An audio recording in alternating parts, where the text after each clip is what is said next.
everybody calls Han Solo a bitch. Bring him on. I prefer a straight fight to all this sneaking around. I don't know where you get your delusions, laser brain. Oh, come on, bro. It's the wars. Right, the book of Boba Fett is finally here, and on last week's show, Doug made some pretty specific predictions. Hope he doesn't rub it in too much. This is The Wars and More. I'm Joe, and of course with me is my good buddy Doug. Hey Doug, how you doing this week? I'm doing pretty good, Joe. How you doing? I'm doing pretty good. You know what really got me? And I don't want to just dive right in, but we're going to dive right in. Sounds good. Is you made a really specific prediction about the Jawas taking the armor off of Boba Fett. Aha. And when that happened, I was like, you've got to be... How? Well, I mean, it is Tatooine. We have Jawas, and they take tech. So, I mean, it just made sense to me. When we saw Boba Fett for the first time in The Mandalorian, you know, he had nothing, you know, a gaffy stick and a rifle or something. So, I mean, it just made sense that, you know, who takes the technology on Tatooine? It's the Jawas. I know. The way it happened, it was like, wow, that was really exactly what you had said. And then he got smoked in the face. I was like, ah! Yeah, that was, it's like, a lot of people say, oh, Jawas are cute. It's like, I don't think so. Hands down, the most violence we've ever seen out of a Jawa. Yes. I mean, the Mandalorian, they got a little violent, but like that, man, that one looked like it hurt. Yeah, that's the thing. In the Mandalorian, we had that whole episode with Mando, you know, in the crawler, you know, just trying to get on board the crawler and all that. And it was, I guess you could call it violent, you know. I mean, some Jawas got flung off the thing and all that, but Jawas got just blowed up, right? Like, true, disintegrated. Yes. Oh yeah. But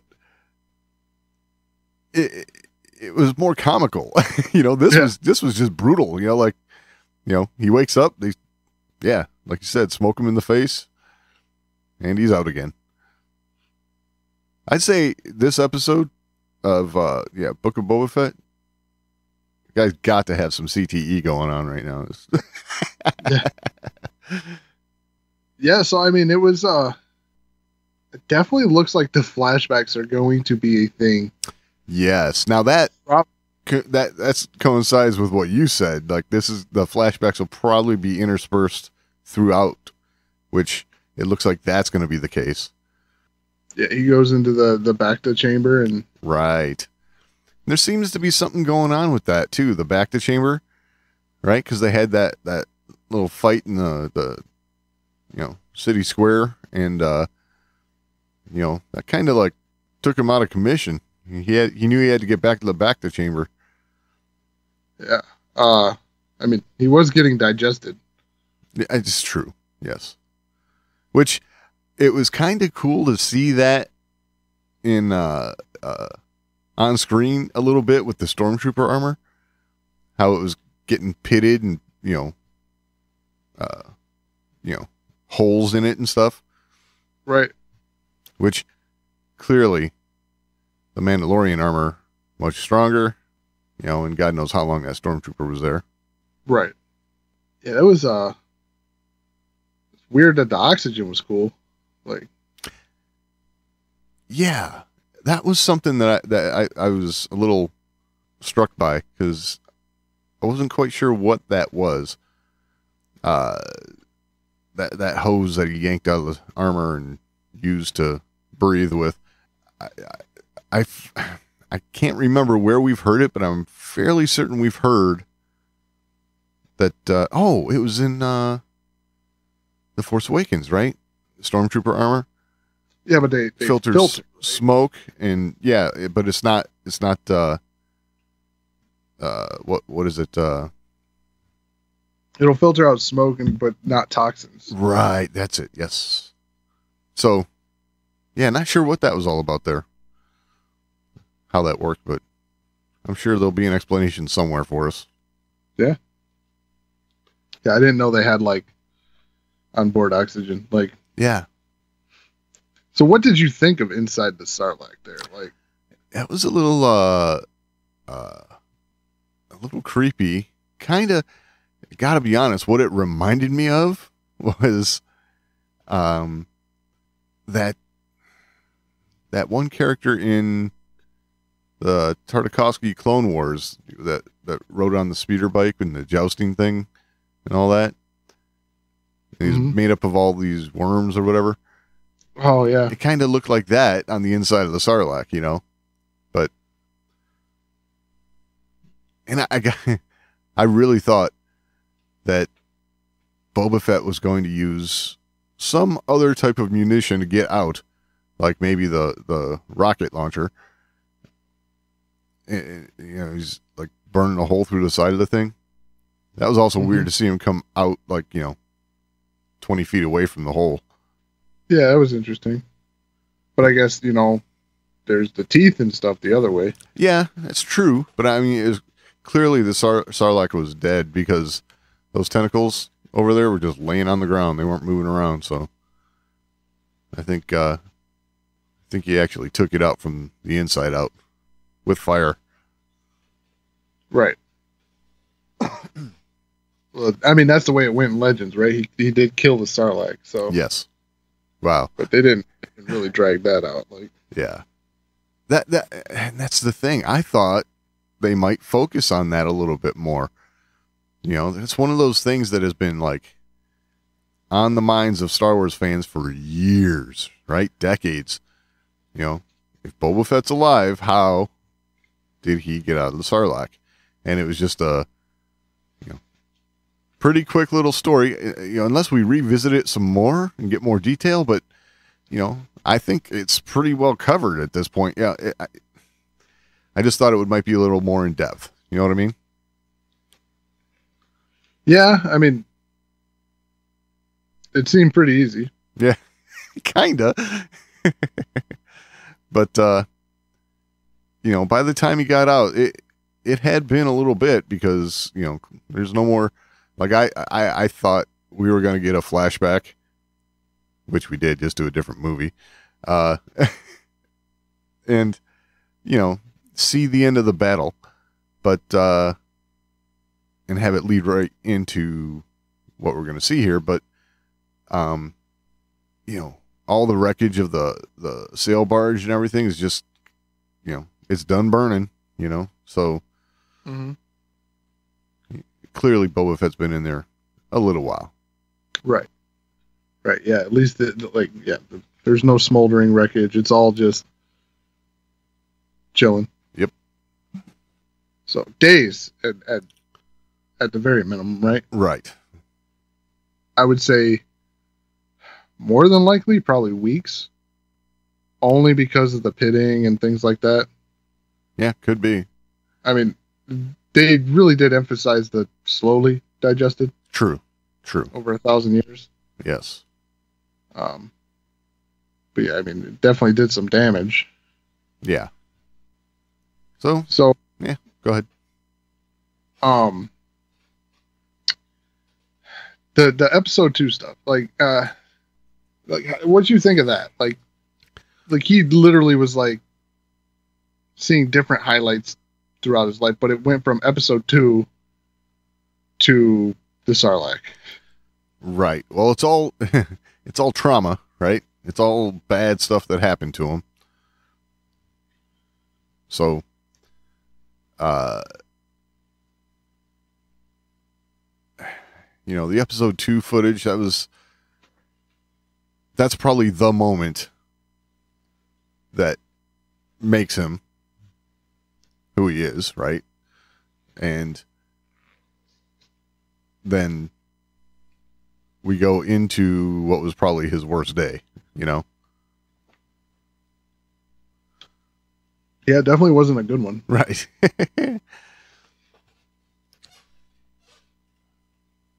So, but I will say, just from the trailers that we saw, it wasn't too much of a stretch for me to guess what I guessed last week. So, I mean, getting picked up by the Sand People, that was pretty clear, I think, from the trailers. I did not foresee them like reviving him by squirting some worm juice in his mouth, but right. And I have other questions there too, right? Like, what's the purpose of them taking him captive? Well, I have a feeling he's basically a tool. It's the way it appears from this episode. He's a tool for training young Tuskens, and I don't think that's too much of a stretch from what we've seen in the past with Shmi, I mean, it's almost like they just hold people, torture them, and from this one, it looks like, they teach their young how to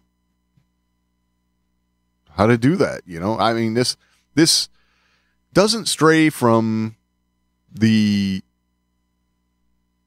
impressions we get about Tusken Raiders all the way back to episode 4. You know what I'm saying? Right. I just thought it was odd. You find this guy who's, pretty much close to death. Yep. At this point. But you revive him to hold him captive, beat on him. I mean, eventually go use him to dig up water. What's up with this, like digging up these little, water pods? I have no idea. I mean, it's this episode clearly shows that there's all kinds of stuff lurking in the sand of Tatooine. I mean, I don't know. I know we're jumping way ahead here. Yeah. But, just kind of sticking with the Tusken Raiders, the little water pods, I mean, is it like a cactus? I guess. I don't know. Like a plant? It's hard to say. Again, there's probably going to be a description in some... but it looks like butternut squash with water in it. Right. But, hard butternut. Really strange. Yeah. Yeah. And it's just chilling. There's no, roots. Exactly. It's just like a little bowl in the sand. Yeah. And living on Tatooine, you think they'd be looking for these things all the time. We got to store up on these things if they got water in them, right? I don't know. It's weird. But, move the story along, I guess. Right. I did laugh with the Rodian too. Here this dude's breaking out.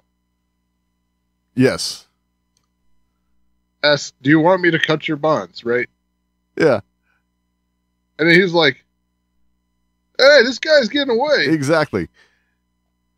Which I don't understand. I again, moves the story along, I guess, but it's like, I don't understand. If you're being held captive by Tuskens, clearly you're in a bad way.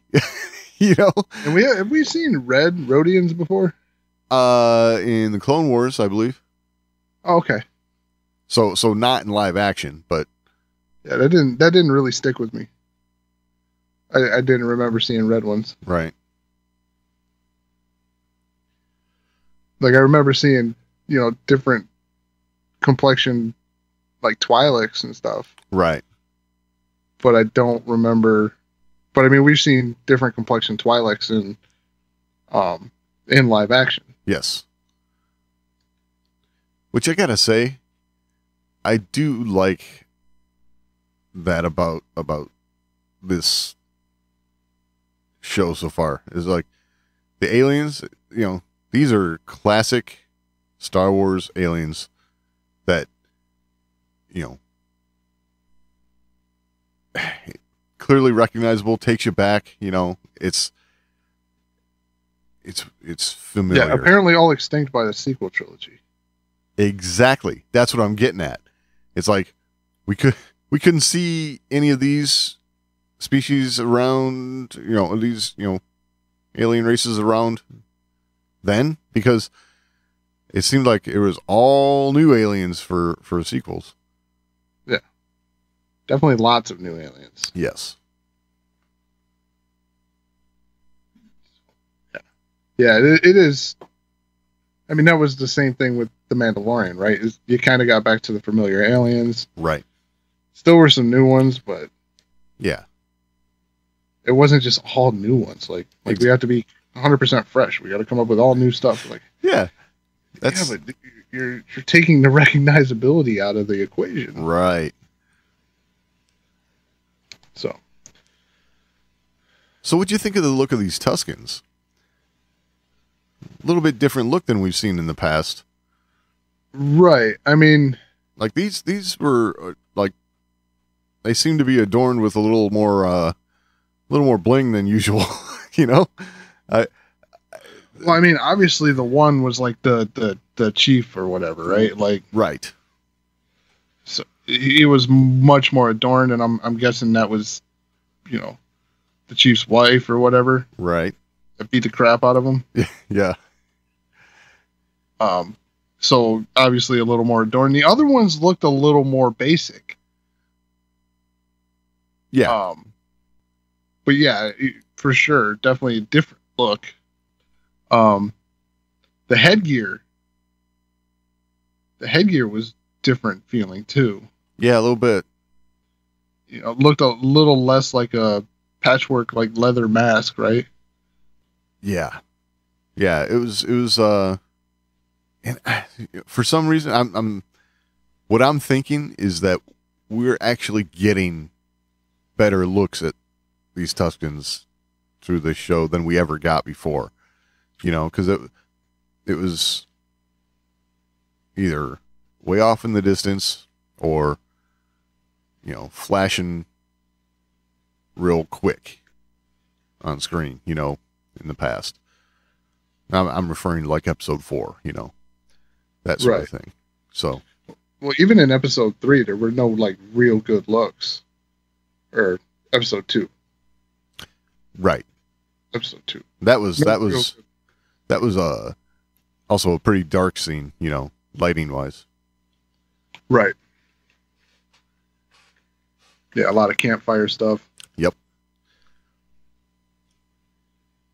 Campfire and lightsaber. Right. All right. We'll come back to the Tuskens. Okay. I want to go to like the modern day. Yes. If that makes sense. Wake up, boss. Yeah. Yes. Really kind of fumbling through being a crime boss. Yes. And I kind of like it, to be honest. I do too. Yes. I was like, this is what happens when the trigger man ends up being in charge. Right. Because like, especially with the liaison from the mayor. Right. Yeah. I'm like, wait, he wants tribute? What? I'm confused. Yes. I'm the crime boss. Yeah. Yeah. He wants you to pay him. You want me to kill him? I do like that Fennec is just like, yeah, we should kill him. Yeah, exactly. There's a lot of that. Like a lot. Yes. There's and I like that. Like, do you want me to kill him? He works for the mayor. Is that a no? That's I do like that. I do like that exchange. That's a no. You're right. And I also like the way this what is he, the mayor's major domo or whatever he says. His political maneuvering verbally is so typical of some sort of politician. You know what I'm saying? Yeah. And you hate this guy already. You know what I'm saying? He's like, okay, I will go take this message back to the mayor, but you can probably count on on another delegation pretty soon. and I'm wondering, did we see that delegation? I think we did.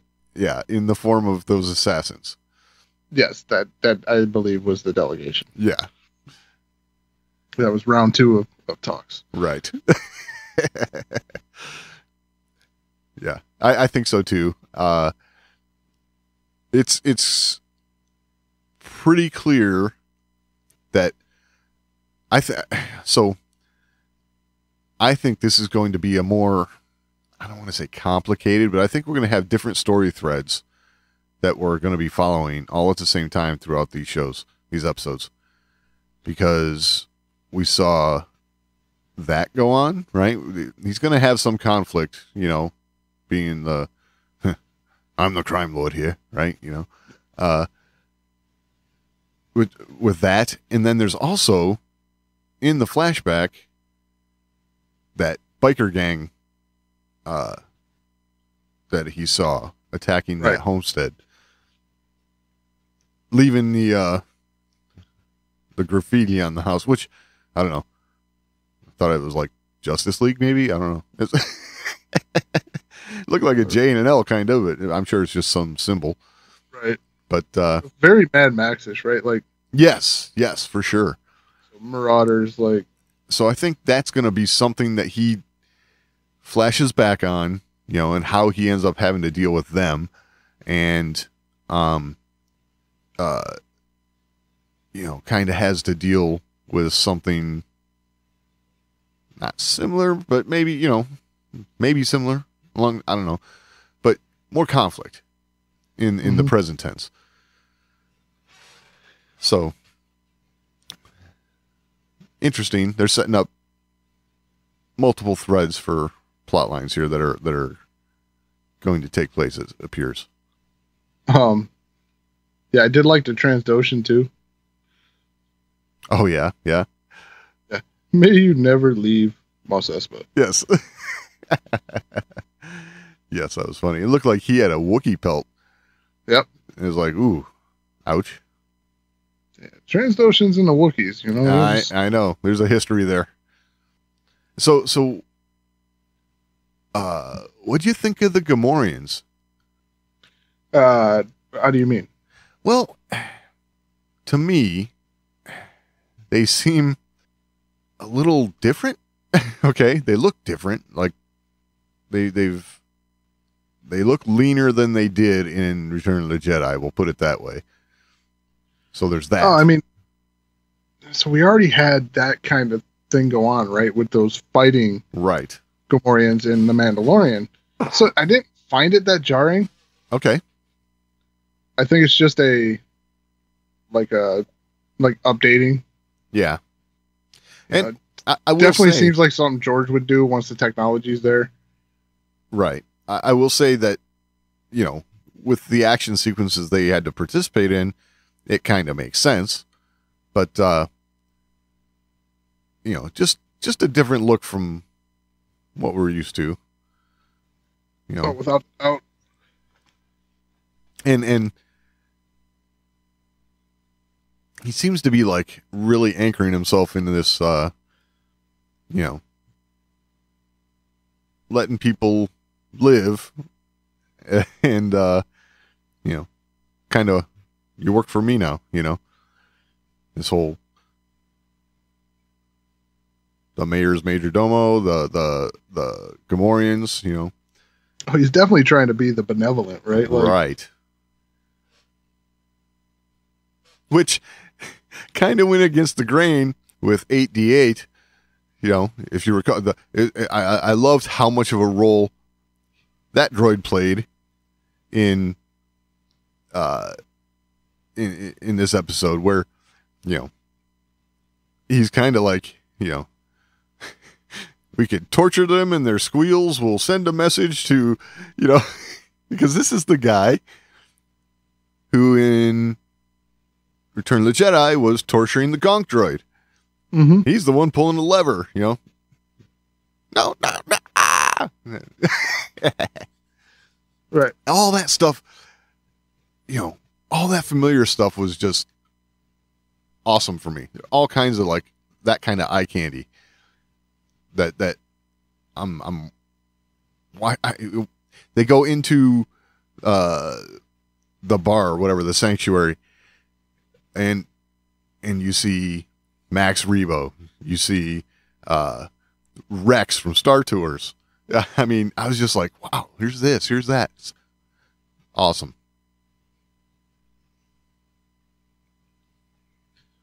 Yeah, I mean,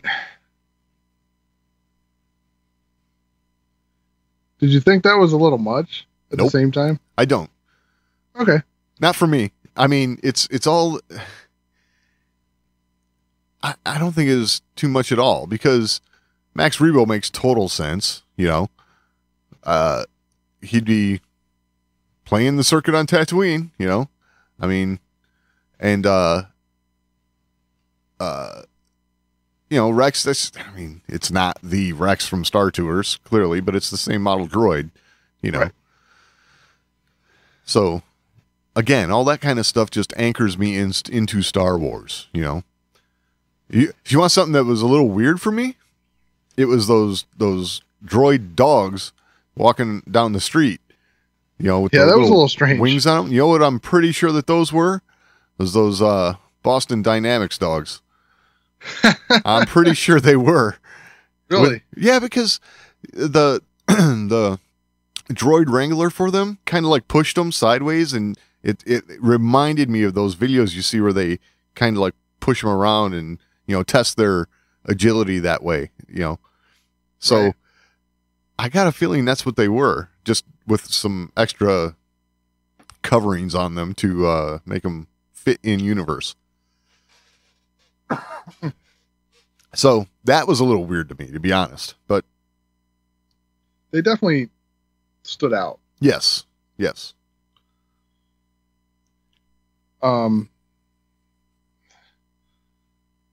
What'd you think of the bar music in that sanctuary? It was pretty cool. I liked it. Had a little bit of a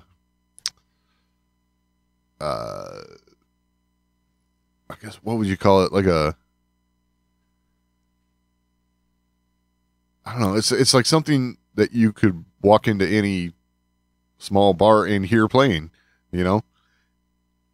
So in that respect, I guess not as Star Wars as some of the music we've heard in the past, but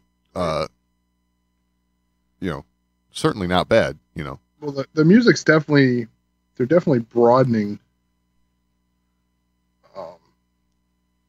what Star Wars in-universe music is. Oh yeah, for sure. I mean, everything's coming up with something different now. Yeah. Well, the one thing I noticed were all the vocals, just in the classical score. You heard it at the end in the credits, and also when Boba was being pulled behind the banthas. So it was something a little bit different. You don't hear a whole lot of that from John Williams. Right. And it was pretty prevalent in this episode. But I liked it. Right. Oh yeah, I mean I do like the music. It's really fitting the show. Right. And the setting, it's really fitting the environment. Yeah, exactly. It was good. I mean, this is Ludwig Göransson, and we know he's good for Star Wars music for sure. Right. All right, and so now we got to cover the six-legged elephant in the room. Oh yeah. First of all, what the hell was that thing? I don't know, some sort of giant humanoid not arachnid, but insect type. I don't know. Like 4 arms, 2 legs, reminds me of an insect. I don't know. And just sleeping there under the sand. Again, I guess this would be when you have a name like the Dune Sea, maybe because there's life in there, I just, it's kind of weird how much stuff is living underneath the sand. Yeah. And that was so strange, like digging it out and then it flips out. Right. Definitely didn't look like something that would be hiding in sand. Yeah, exactly. I'm not sure what it was. I did think it was kind of funny that Boba used Princess Leia's technique of killing it. Yep. use the chains that bind you to kill your captor or your enemy. Yeah. Right. Yeah, that was a nice nod. Which I will say, okay, this was one thing that was kind of like a little, oh, okay. But it's like that chain seemed to grow by about 15 more feet, so it could do that. Yes. My wife pointed that out to me. I'm like, hey, criticizing Star Wars? Stop it. We're going to start doing physics now. Physics is a thing now. Right. That's what I tried to tell her. It's like physics doesn't apply in Star Wars. Although I did like that when they were walking, when they're headed out there. Yeah. Did you notice the part where the Rodian steps on the chain and it trips Boba up? Oh, yeah, yeah. I was like, that was a nice touch. Yes. Like, that was something that would happen, right? Yeah, absolutely. And I just kept thinking, man, he's got to want to kill that Rodian. Oh, absolutely. Which, that was kind of funny. The big creature, like, grabs the Rodian, shoves him down, and squashes him into the sand. Yep. You see his arms go up and then fall limp down. It was kind of funny. Yep. Like, yeah, he did. Exactly. Kind of earned it, right? He kind of earned it, yeah. He was really trying to impress his captors. Yes. So it's funny because you mean the Rodian trying to impress his captors? Yeah. Yeah, but then it ends up being Boba Fett who does in the end, which is there's something I want to touch on here is the title of this episode, right? Stranger in a Strange Land. Yep. It's the title of a book by Robert A. Heinlein, right? Starship Troopers, right? That guy. And that book is about written in 1961, okay? It's about a Martian who comes to Earth and first is studied and then is allowed to kind of, we'll just say, lead his own life and ends up with followers and things like that, but eventually is embraced by people. And I would say this is like what plays out here would be like very loosely not based, but kind of follows that same arc a little bit, very loosely. But I just thought that was kind of nice touch, little note to acknowledge. Yeah, I mean, I definitely didn't know that. So Okay. It's a nice little tidbit. Yes. It's it's one of those books that if you got nothing else to read, you could read it, but it's a little odd from time to time. I mean, it sounds like it. Yeah, it is. So, but it is also a classic. So, what else? Oh, I just want to bring up a couple little nuggets here, right? Let's see. When Boba Fett's trying to talk to the Rodian, like, hey, we could have got out of here, and then finally he turns around and he starts yelling back at him. I love that they didn't subtitle that, but what I did get out of there was one Slimo, which was it's kind of a nice little callback.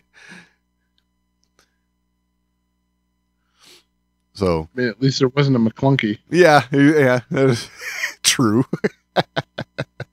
The other thing was the scene where we had Boba Fett getting all suited up, right, to go greet all of his people come to show their respects or whatever and pay their dues. Did you notice when he put the helmet on, you got that little squeak of air like when Vader's would go on? Yeah. I thought that was a nice little touch too. Although it doesn't seem like that helmet would do that, but okay. And, it's like we didn't. What's that? Apparently it does. Yeah, apparently it does. But, we haven't heard Mando's helmet do that. So, a little bit different for Boba, apparently. Right. I did want to ask, did you notice the armor? The changes? From what we saw in The Mandalorian. So, I was looking at some of the things, right? We still have the what do you call that? The mythosaur skull or whatever it is. There's like I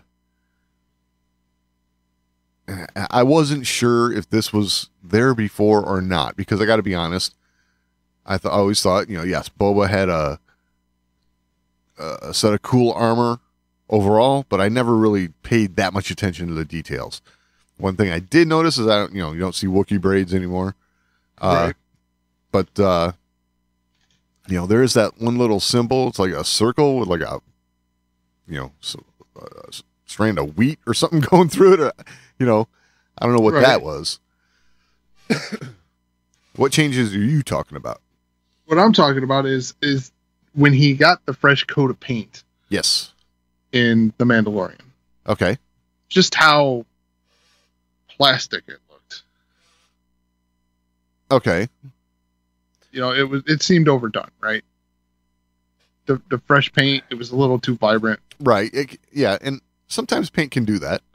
Right. But this has a more classic Boba Fett armor look to it.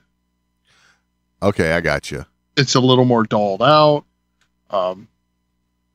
The shoulder pads are still pretty vibrant, but I guess they were kind of before. Right.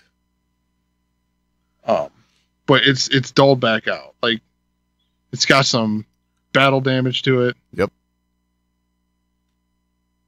It doesn't look so pristine, and like I said, I thought it looked plastic, right? Like, yeah, I think in The Mandalorian, I mean, it's clear that because he got his armor back, and then next time we see him, it's all painted up, so it was very fresh at that point.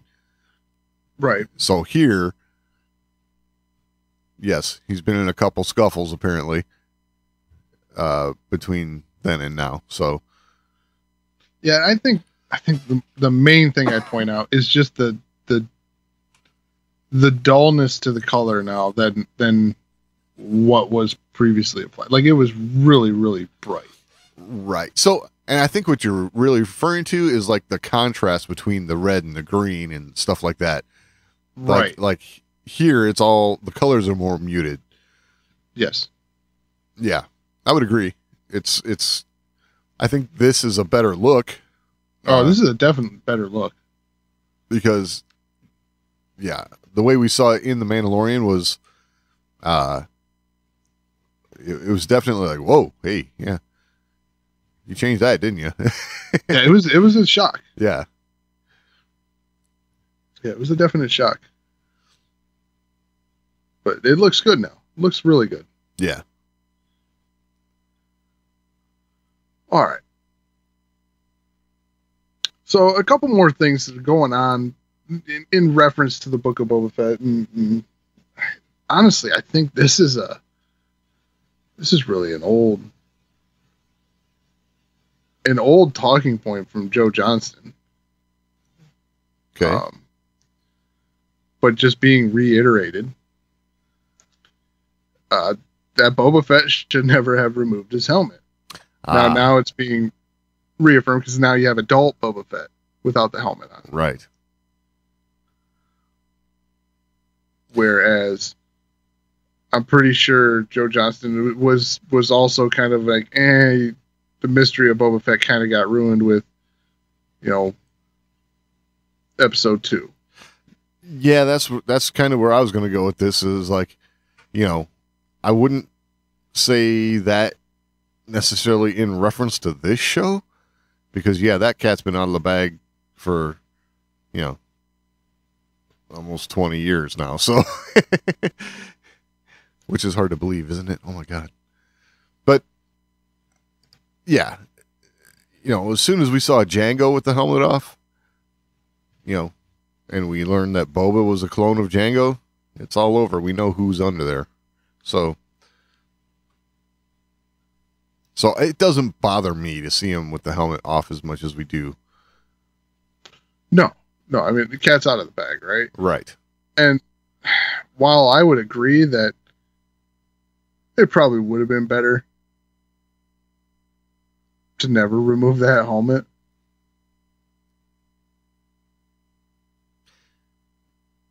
yeah, like the mystery was part of the appeal. It was,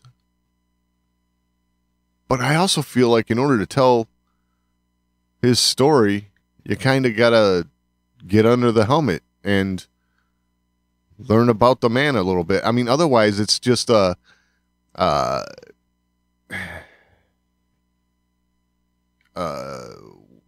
don't even know. Like what's he gonna do? He's gonna, roam around extorting people, and everyone's like, "Who was that guy?" Kind of thing. I mean, right. You end up with that kind of thing. It's a Lone Ranger or something like that. Which is okay, but it's a different story. That's not the story they're setting out to tell. So, no. Well, now they're setting up to tell Boba Fett the crime boss story, right? Yeah, yes. So I don't know that leaving the helmet on and all that mystery and stuff would work as well. Right. Yeah, I think that ship sailed. So yeah. Well, I mean, the ship definitely sailed. I mean, I thought the way they introduced the character, right, with bringing him back in The Mandalorian, had lost his armor. Right. Set out to get it back. It made sense. It made sense. Yeah. I thought it was well done. Yeah, absolutely. And here you have Tim Morrison at the right age to do it. Right. Do it. Absolutely. So it brings the whole Fett story full circle from episode 2 to now. Right. Yeah, and I think we're still going to get some of the blanks filled in of what was going on between the Sarlacc and now as well. I think there's more to come with that for sure. I mean, so I wonder now, like after seeing the episode 2 flashback there. Yep. I just wonder, with a title like The Book of Boba Fett, will this stick to this portion of the timeline, or will it go into other stuff?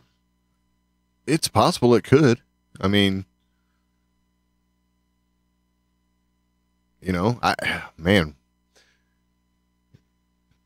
it certainly could. I know we had talked before about some potential Han Solo stuff, right? Right. Yes. I mean, that was rumor. I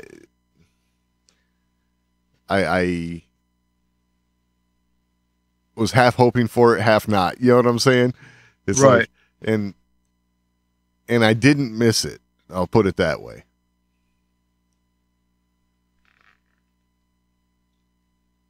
Didn't miss it? Yeah, I mean, I wasn't hoping for Han Solo so much that, I missed it being in the show. So it's like, if it would have been there, okay. It wasn't, fine. I'm just saying, is it possible that in these future episodes, well, maybe that we may see it breach that territory, because it is called the Book of Boba Fett. Right? That's true. Like it's right. Like, are we going to see some almost like anthology type stories? Well, kind of weave in. I think we're set up for a continuation here, because as of right now, because last we saw Fennec, she was chasing down these parkour assassin guys. Yeah. And, she ended up capturing one, and Boba Fett wanted him alive. So I'm sure we're going to see the results of that next time. So I do have to say, I'm kind of wondering when this parkour phase is going to leave. Like it's becoming a very, very popular thing to do. Oh, really? And just film in general. Like, I have not noticed. I mean, there's a lot of it in like the Bond films now. Oh, okay. Just these chases that get all parkoury is like. Yeah, bit much. Yeah. I mean, I guess it makes sense, but at the same time, I'm sorry.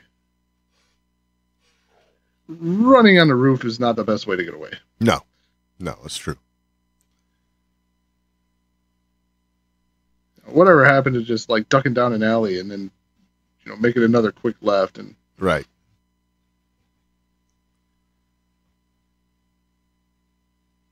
No, let's pick the way that is going to tire us out the fastest. Exactly. And then, what do you think about Fennec knocking the one guy off the roof and then? Well, like she got the alive. But I guess she was like, they don't both need to be alive. Right. I only need one. Yeah. That's the way I figured it. Was that she just figured, I'll get the one. That's all I need. He can give us the answers that we are looking for, and that's it. Yeah. It's almost like she knocked him off the ledge, and she's like, "Ooh, that feels better." It's either that or, that's going to let the other guy know that she means business. So right.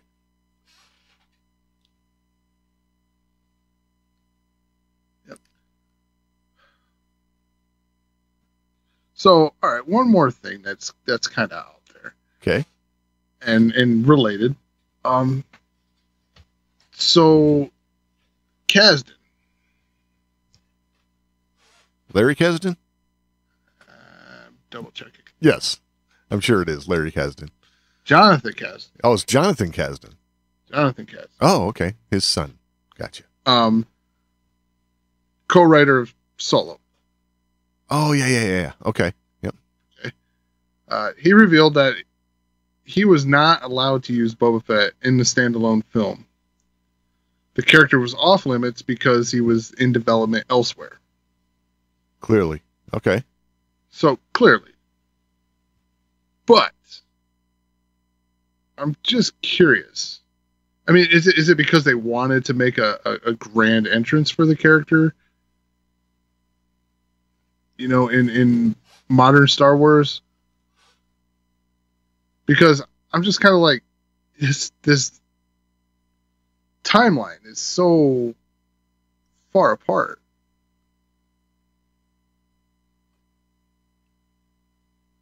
Well, I've got to say, okay, if there's any story that I think might have really muddied up the story of Boba Fett, it probably would have been that one. You know, I mean, because it's,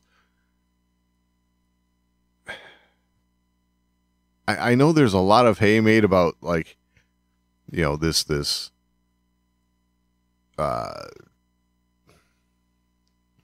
you want to call it a feud, or this back and forth that Boba Fett and Han Solo have, but I don't really see it as such. It's like he was the bounty, Han was the bounty that Boba Fett was hired for, and well, I mean, I will say that it didn't really make much sense that Han Solo would come into contact with Boba Fett prior to his involvement with Jabba. Exactly. I'm sure Han would have heard about him because of the circles he runs in. Okay, yes, he probably heard about Boba Fett. And then it's like, oh, that's Boba Fett standing right over there next to Darth Vader as I'm getting frozen in carbonite. You know, that sort of thing. You know. Right. Then the whole Boba Fett, you know, where? You know, that, you know, he's still got all that fresh on his mind, you know. So it's again, we've talked about it before. It's like, what, 2 minutes of screen time, 6 lines, and people have got this whole, you know, Han Solo Boba Fett feud thing going on over their lifetimes that never existed. Right. You know, that's the part of that I think would really muddy or cheapen the character to me. You know what I'm saying? I think that would be low-hanging fruit. Well, and it's another thing too, right? Like, it's just like with Vader. You can't have Vader getting foiled all the time. Exactly. So it would definitely muddy up Boba Fett and his effectiveness. Yes. Alleged effectiveness. Well, and that's the thing, right? He's known for being this great bounty hunter. And if Han Solo's constantly evading him or you know, getting away with, you know, foiling Boba Fett's plans or whatever it is, yeah, it's going to make him less of a character. Yeah, I mean, you definitely couldn't have a show where every week Han Solo gets away and Boba Fett's there shaking his fist like, I'll get you. Yeah, I'll get you next time. Yeah. Yeah, that would definitely take away from his effectiveness. Yes. Alleged effectiveness. Right. Well, hey, you know. Right. It's what it is. Yeah. We're gonna see how effective he is, you know, as a crime boss here. That's for sure. And you know, you said it. I agree with you, and I love it. He's stumbling his way through this becoming a crime lord, and it's awesome because, you know, he really doesn't have the experience, but you know, this is a route that he can go to actually kind of try and make his way, you know, at this point. You know, clearly right. He's got people falling over themselves to try and hand him buckets full of credits. So, you know, that works. Right. Yeah. Yeah, we'll see where it goes. So, so overall impression. How'd you feel about this first episode? Overall impression. I loved all of the callbacks. Because all of this flashback stuff puts us right back into that time period where,